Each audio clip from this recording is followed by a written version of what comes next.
তাই আমরা সকল মা এবং বাবাদেরকে আমরা আহ্বান জানাই, আগামী যে 27 তারিখ আমাদের সমাবেশ আছে, সেটা আপনারা জানেন যে সিআরপির টাইগার পাস মোড়ে ঢোকার সময় যে বড় বড় গাছগুলো আছে, যেই গাছগুলোর বয়স প্রায় 200 বছর, এই 200 বছরের গাছ কেটে সেখানে র্যাম্প করার কথা হচ্ছে।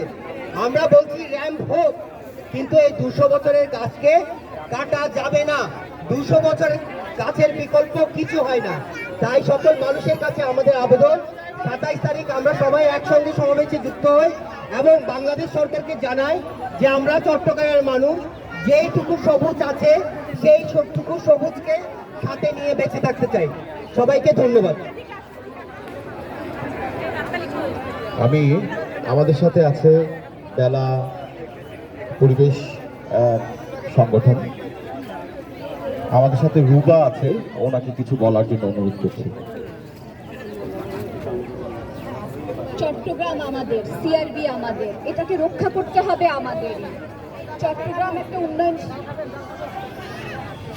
একটা উন্নত শহর, এটা আরো উন্নত হোক, আমরা এগিয়ে যাই, কিন্তু আমাদের পরিবেশকে ধ্বংস করে নয়, আমাদের এই বৃক্ষকে ধ্বংস করে নয়।